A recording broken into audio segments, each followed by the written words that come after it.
أعوذ بالله من الشيطان اللعين الرجيم. بسم الله الرحمن الرحيم. أفوض أمري إلى الله إن الله بصير بالعباد ولا حول ولا قوة إلا بالله العلي العظيم. حسبنا الله ونعم الوكيل ونعم المولى ونعم النصير. والصلاة والسلام والتحية والإكرام على الرسول المسدد المصطفى الأمجد المحمود الأحمد الذي سمي في السماء بأحمد وفي الأرض بأبي القاسم محمد. اللهم صل على محمد وعلى أهل بيته الطيبين الطاهرين المعصومين المظلومين المنتجبين الذين أذهب الله عنهم الرجس وطهرهم تطهيرا. اللهم صل. وقل رب اشرح لي صدري ويسر لي أمري واحلل عقدة من لساني يفقه قولي. أما بعد، قال الله تبارك وتعالى في كتاب الكريم: بسم الله الرحمن الرحيم إن الدين عند الله الإسلام.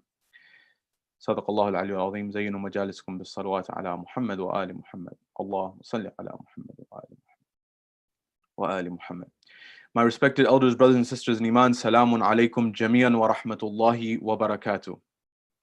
A question: how do you ascertain what you believe? How do you figure out what it is that you actually believe? Keep that question in the back of your mind, inshallah, we'll return to it.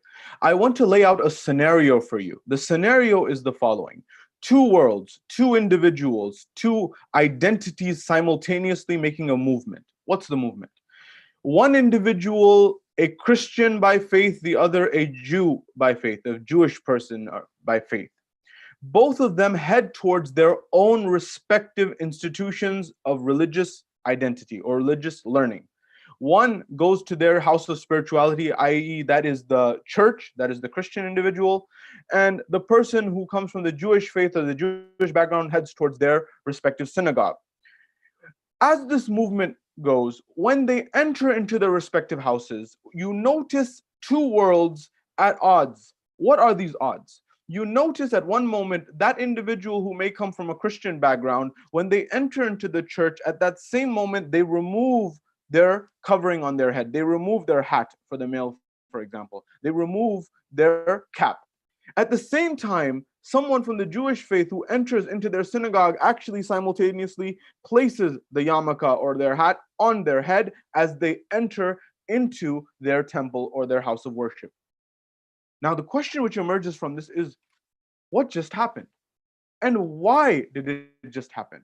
If you ask the Christian individual why they did what they did with respect to removing their cap, and you ask the Jewish person why they did what they did with respect to placing the yarmulke on their head, they will have interesting answers. And these answers are worth investigating.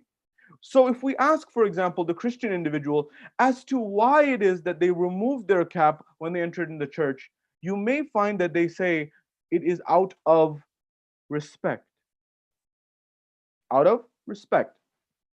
Now, if you go to the Jewish individual who just entered their synagogue and placed a yarmulke on their head and walked into their house of worship, and you ask them, why did you place something on your head?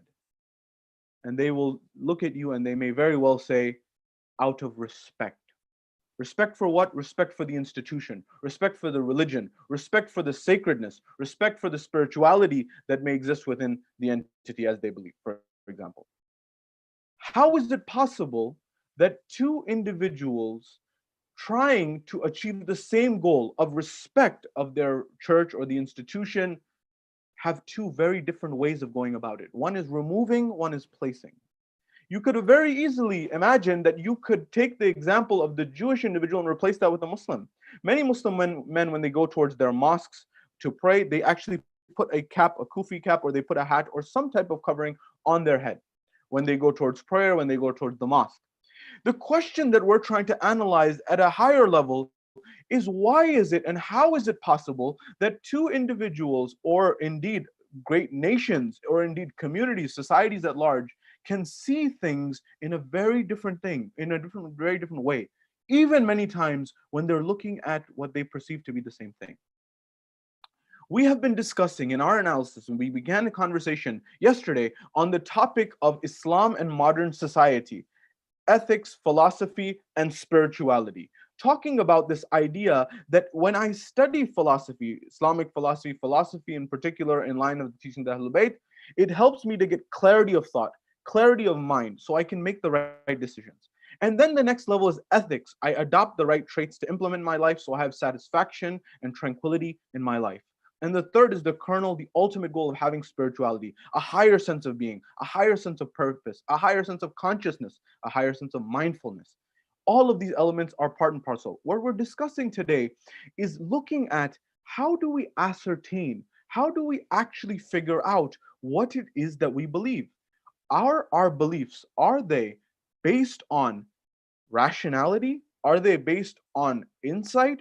Are they based on other people's opinions? What are they based on? How do we derive them? And based on this discussion, we begin to analyze and see how do the different views in society actually emerge? Why is this important? This is extremely important when we discover many conversations. One of those conversations is Muslims in modern society. And how are these societies? Is there a difference between the two? Is there a convergence or a divergence between the two? Meaning, are the two societies going in different directions, or are they compatible with one another? That's what we want to look at. So the first example that I gave in the onset was this idea of two people, the Christian and the Jew, or for example, the Christian and the Muslim. They may go about achieving one ends, but in two very different ways. And this is an interesting example to look at our world and our society. How do we analyze and how do we ascertain what is truth? What is reality? How can two individuals see things and two communities and two nations see things differently?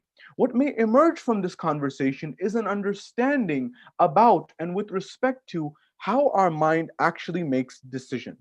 Allow me to give an example. In psychology, there is a phenomenon known as cognitive bias.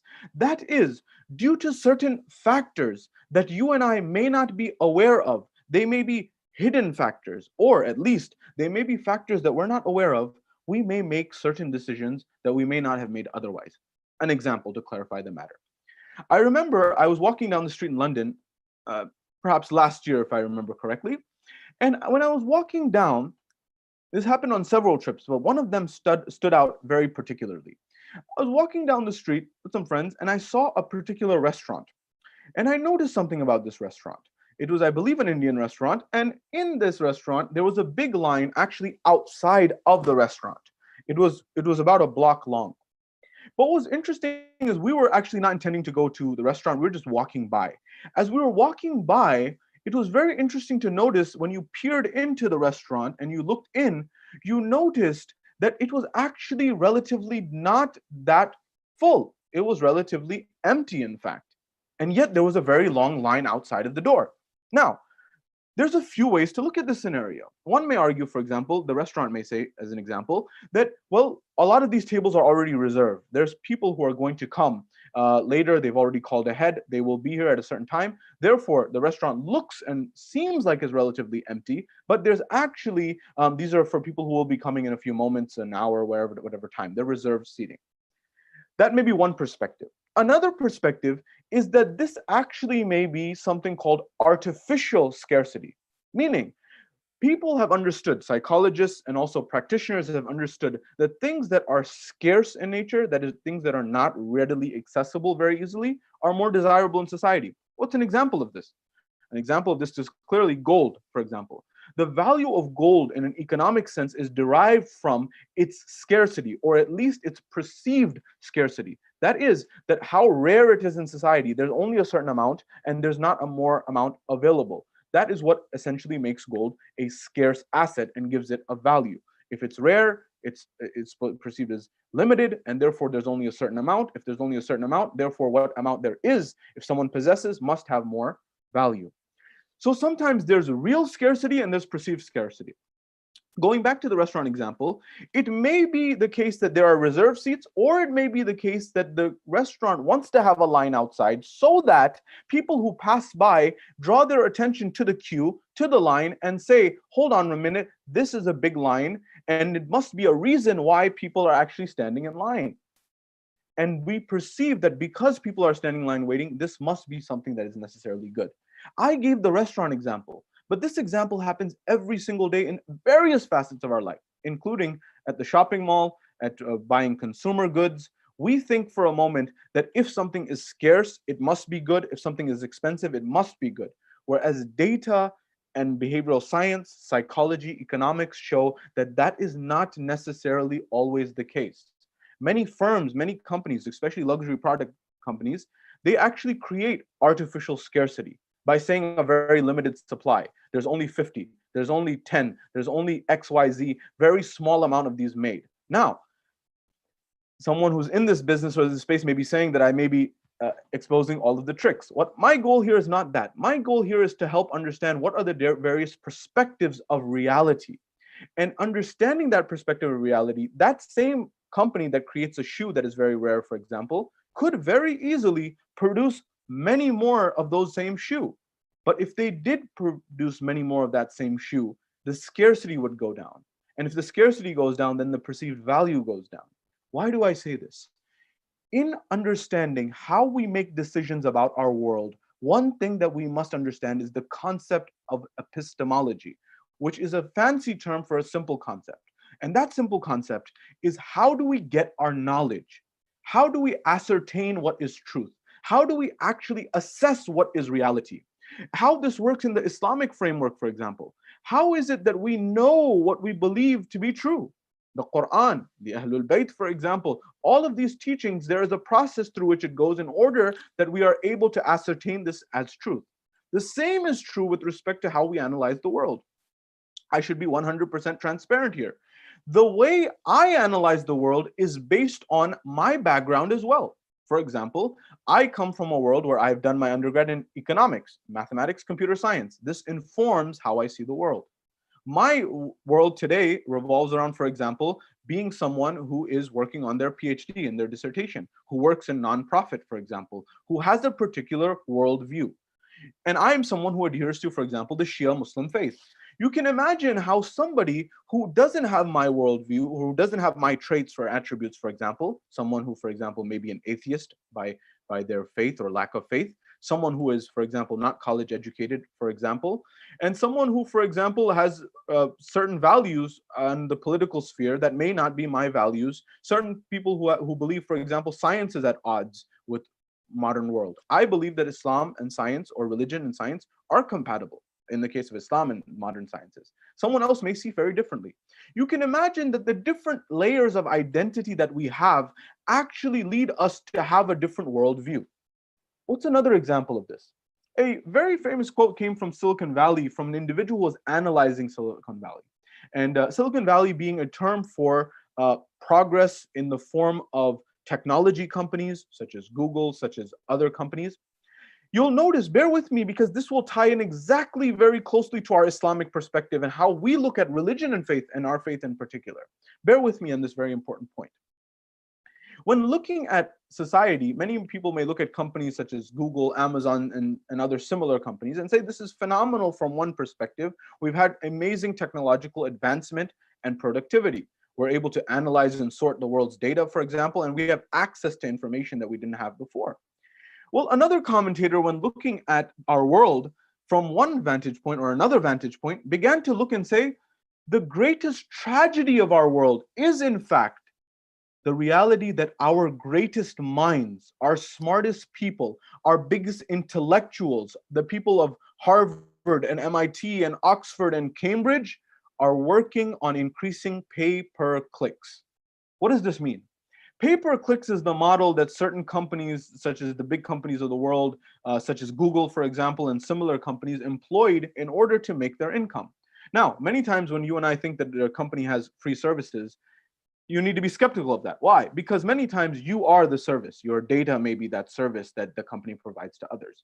And so what was happening was, in order to make marketing companies and businesses actually efficiently use their funds for marketing, the pay-per-click model emerged, where people were able to actually target the exact people that they were trying to reach in terms of their funding. Bear with me here as well. There's an old saying in marketing that 50% of your funds spent on marketing is working and 50% is not. 50% is working and 50% is not. The challenge is you don't know which percent is which side is working, which side isn't. When data emerged, that is our data about what our interests are based on what we search on Google and what we search on Facebook and Instagram and all these different platforms, we get a profile. And people who understand, companies understand this profile and they're able to target individuals. This individual was saying, our greatest minds are working on increasing revenue and making money. This was their viewpoint.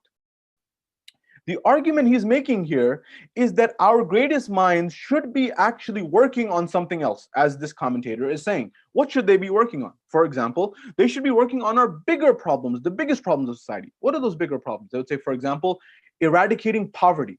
Why aren't these greatest minds going towards eradicating poverty? Why aren't these greatest minds, for example, going towards finding a direct cure to cancer, for example, through computational biology and other subjects? Why aren't they working in the most pressing needs of society? Why are they working, for example, in trying to increase business revenues? And if you go further down those layers, you begin to realize that it may be, for example, that those are the companies that pay the best.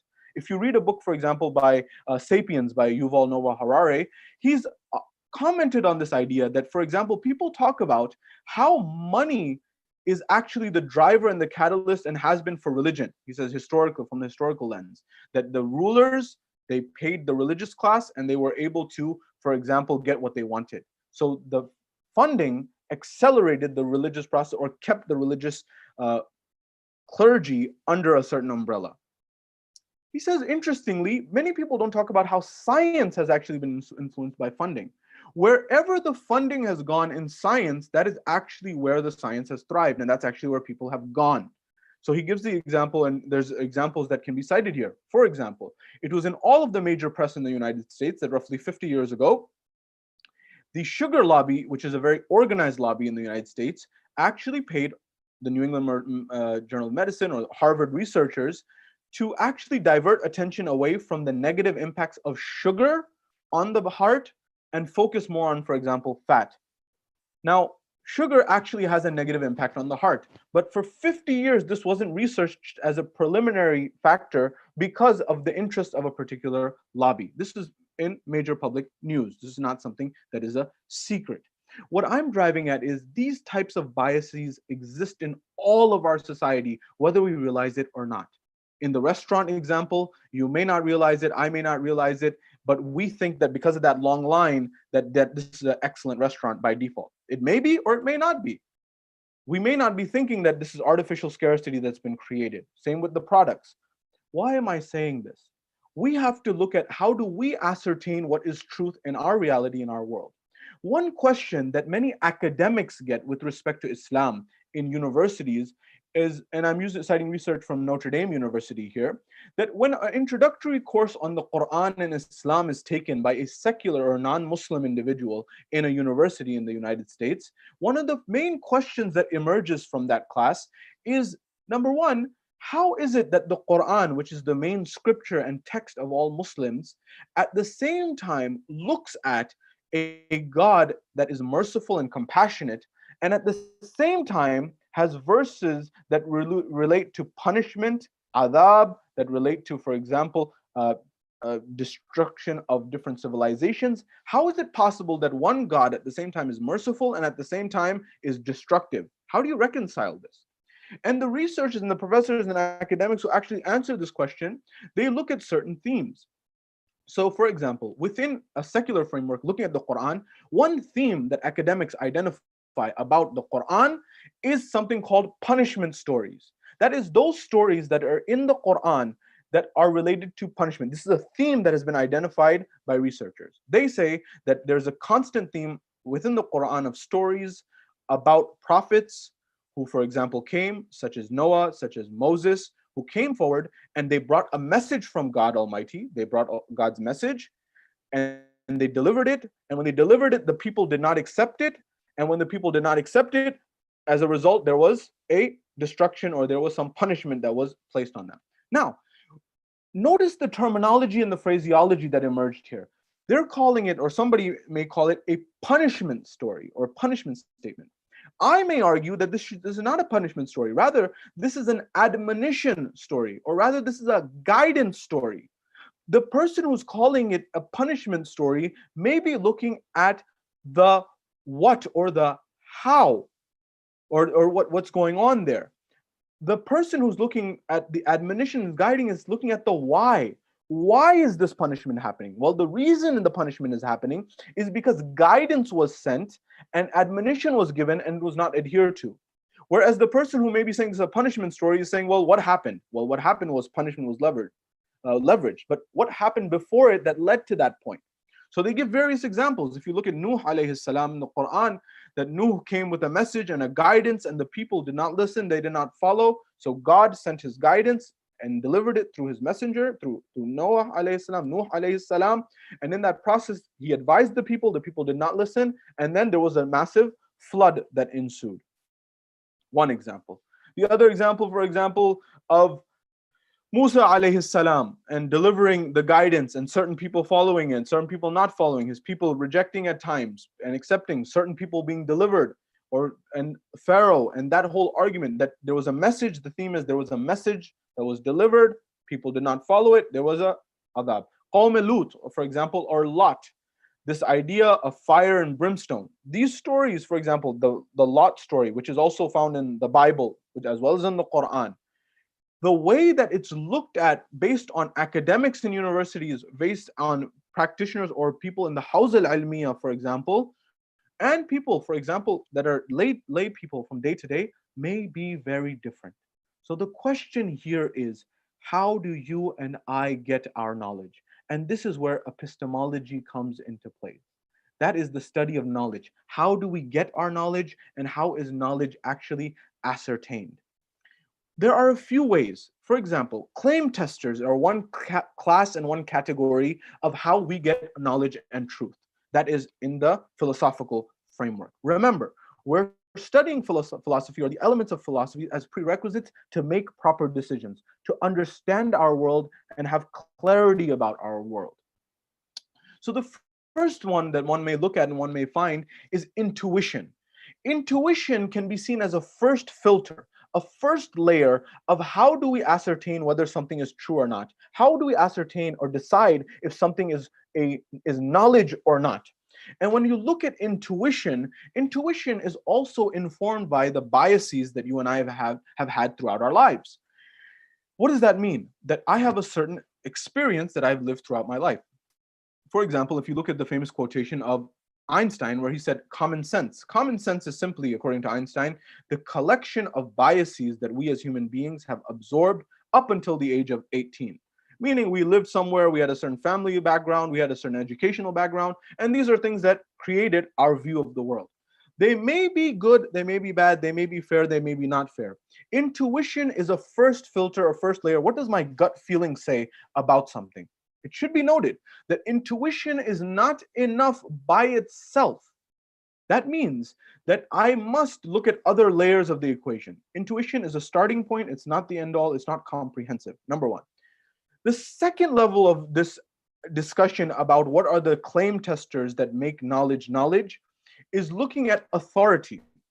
Authority refers to experts.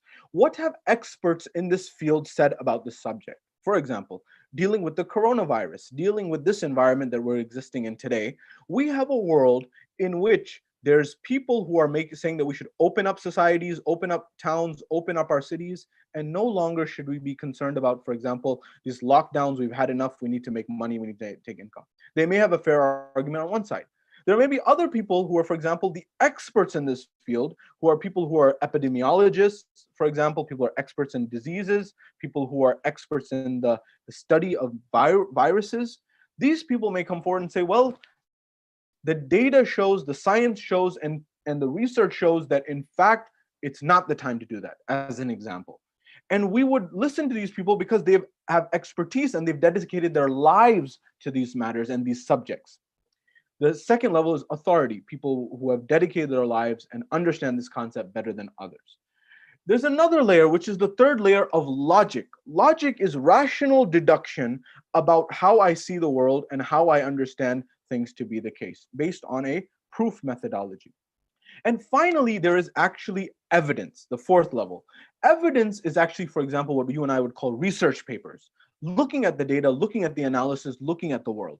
Now, giving all of these things, I'm going to make it all real with one example very quickly. And that example the same way there's epistemology in the secular sense, there is epistemology in the religious sense. That is things such as burhan, logic, rational reasoning, things of this nature. I say this very importantly because in the early days of Islam, there was a conversation and there was a discussion about the Mu'tazilites and the Ash'arites, the Mu'tazilis and the Ash'aris, the Mu'tazila and the Ash'ara.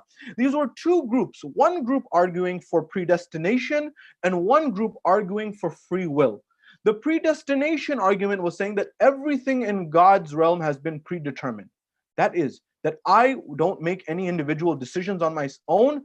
Everything that I do, I pick up a cup of water, I walk, I talk, everything has been predetermined by God. It's bound to happen. The other level of the analysis were those people who are arguing that we have complete free will, meaning that I can make a decision whatever way I want to, and God does not mandate anything upon me. It's total, complete free will. Why is this conversation so important? You can realize the way you see the world, the way you see reality has an impact on how you live in reality. For example, there is a theory that the predestination argument that everything is predetermined was actually self-re-engineered, or it was actually systematically re-engineered in order to legitimize the role of people who are governing and ruling. How? If someone is in power and ruling over a state, ruling over a land, for example, think of, for example, Damascus or the Levant or Sham, for example, in the Islamic Empire. This person is in power. How do they legitimize their power? Because they may not have gotten it through the Prophet. They may not have gotten their position through the Imams. They may not have any religious form or validity to have their belief system. So what do? They use religion in order to meet their ends and stay in power. How do they do this? They hire historians, they hire writers, hire traditionalists to say and create a narrative. That narrative may be along the lines of, well, everything has been predetermined, number one. The entire world, entire existence has been predetermined. And if everything's been predetermined, that means the ruler who's in power right now has been predetermined by God to be in this place because it is in God's knowledge. So everything is predestined. God has knowledge of everything. If God has knowledge of everything, God has knowledge that this ruler who's in power right now was actually going to be in power. Therefore, this person is ruling by divine order.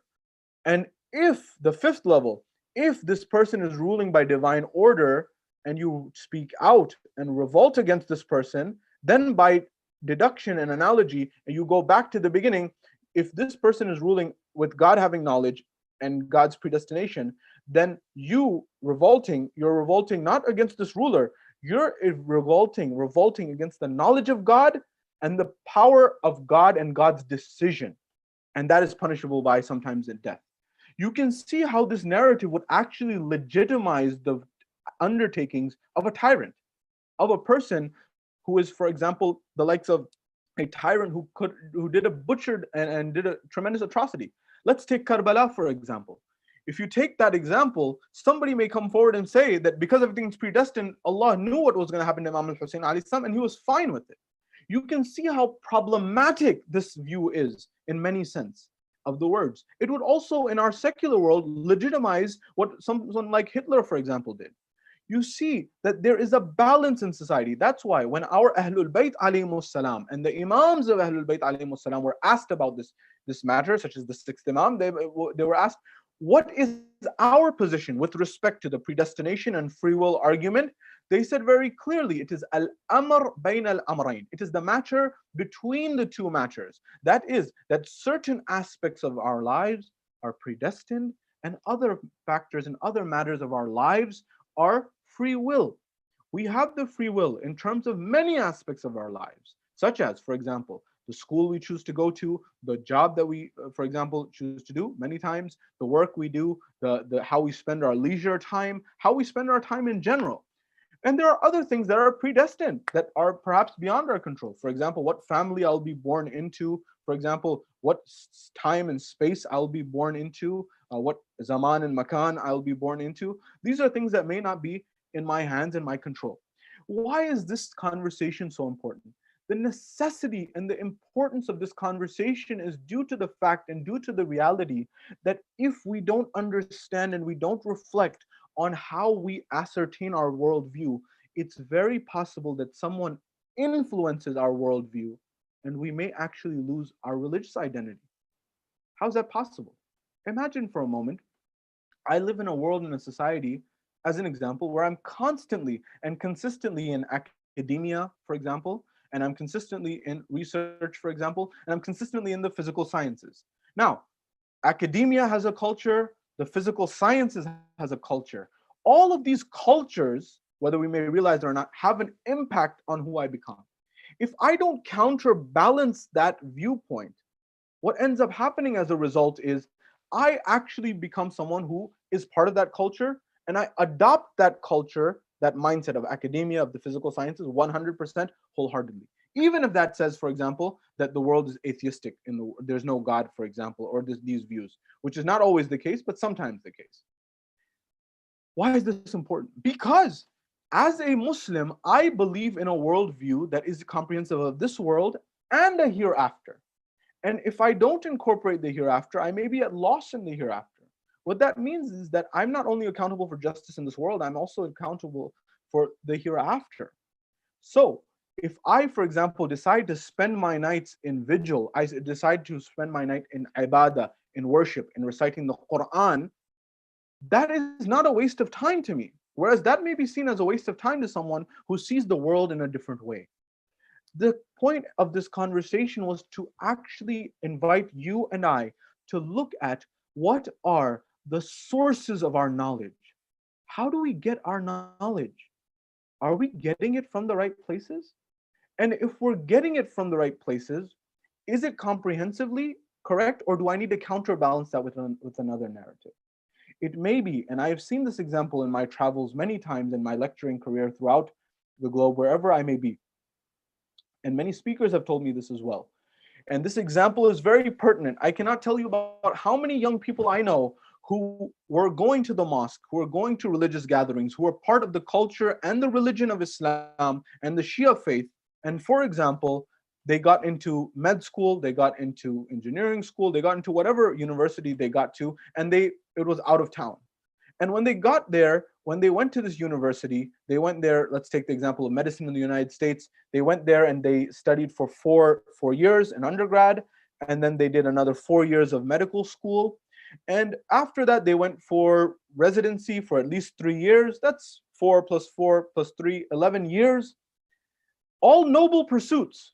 Medicine, noble pursuit. Education, knowledge, ilm, noble pursuit. Helping others in terms of their health, very noble pursuit. Research, finding solutions to viruses that we're facing, for example, today and other times. All very noble pursuits. But what I'm highlighting is another dimension of the equation, which is I cannot tell you how many emails, how many calls, how many parents have reached out to me over the years and said, can you please have a chat with my son or my daughter about something? What is it? They said that my child was a very religious child, was a very spiritual child, was a very ethical child, was perfect. But they went to university. I say, university, that sounds wonderful. It illuminates the mind. It's fantastic in so many dimensions.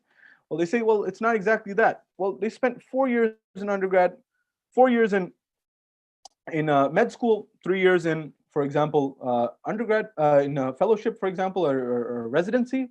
By the way, I'm just using this example. You can very well apply this to engineering or law or many other fields. This is not to be a personal attack on anyone in those fields, by the way. I want it to be very clear. I mean, I could very well use the same application on myself as well. The point that I'm driving at is many people don't realize is they were in one environment before that, but they got separated from the mosque. And they were there for sometimes up to 10 or more years away from the mosque. And those parents think that the child is the same child, their child is the same child that was there the whole time during those 10 years, but they don't realize that they've changed. Dr. Dan Gilbert at Harvard University has done studies on this, and he's found that over a 10-year period, we as human beings, we change dramatically from how we were 10 years ago. If I am someone who's at one stage in my life where I'm 30, 10 years ago, I was a very different person. 10 years before that, I was an even more different person. 10 years from now, in the future, if I'm here, I may be very different. But what he said was interesting is we actually heavily underestimate how much we think we change. We actually think we're pretty much the same. And there is some truth that we do say stay the same, but we also change drastically. What's happening is many of our youth are going off to university, and in that process, when their parents come and tell them, they say, "My son, my daughter, my child, I want you to come to the mosque. Now you've gotten your education, everything's wonderful, you've done great, you've been very successful. Come to the mosque sometime. I know you're really busy. Come to the Husainiya. Come to the religious gathering. Come for Shahr Ramadan." They begin to say, "I don't have time for that. That's not a priority for me. I have a lot of other goings on. Why do you want to talk about those fairy tales?" This is the type of narrative that emerges. Not always, but many a times. Why? Because whether we realize it or not, the world view that we had in the past no longer exists. We've adopted a new worldview. A worldview that, for example, may say only the things that are proven by evidence are true. Whereas there may be things that are philosophically proven, but not empirically, scientifically proven, that are true.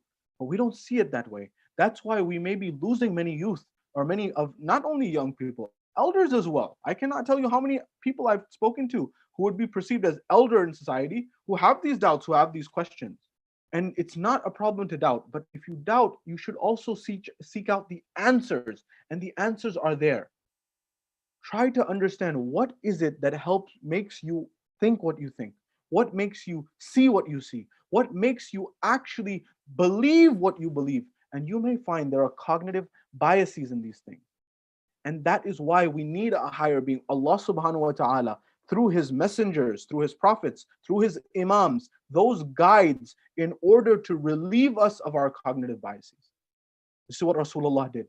Rasulullah, when he invited people to Islam, he gave them the message and he said that stop and pause and reflect. Why are you living your life in idolatry, worshiping idols, which you could break them yourself if you wanted to? How are you believing in these stone products that you created yourself that will actually break if you want to break them, that you are more powerful than them? He was opening their minds to look at, where are you getting this from? Stop and pause and reflect on reality. And number two, he was saying, why this class system? That why should you say that certain people are born to rule, for example? He was saying no. He was saying that, for example, everyone has an equal right. There is no difference between, for example, the rulers of Quraysh or the Meccans and the common person such as Bilal. He said the only differentiating factor is taqwa.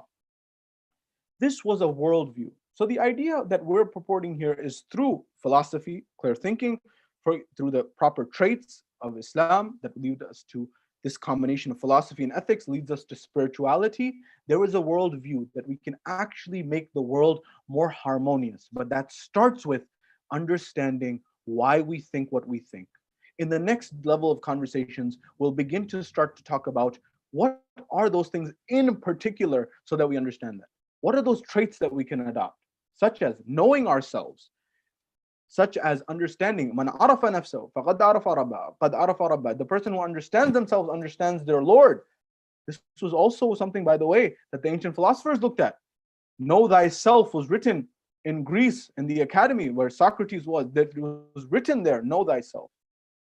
So how can we know ourselves so that we can know our Lord? But we need to understand, where are we getting our knowledge to have that conversation. I hope and I pray that this has been a fruitful conversation for you, and you understand how important this is to chart the future of our community and our society. Inshallah, we'll continue this, life permitting, tomorrow, and we hope to see you again. Wa akhir da'wana alhamdulillah rabbil alamin.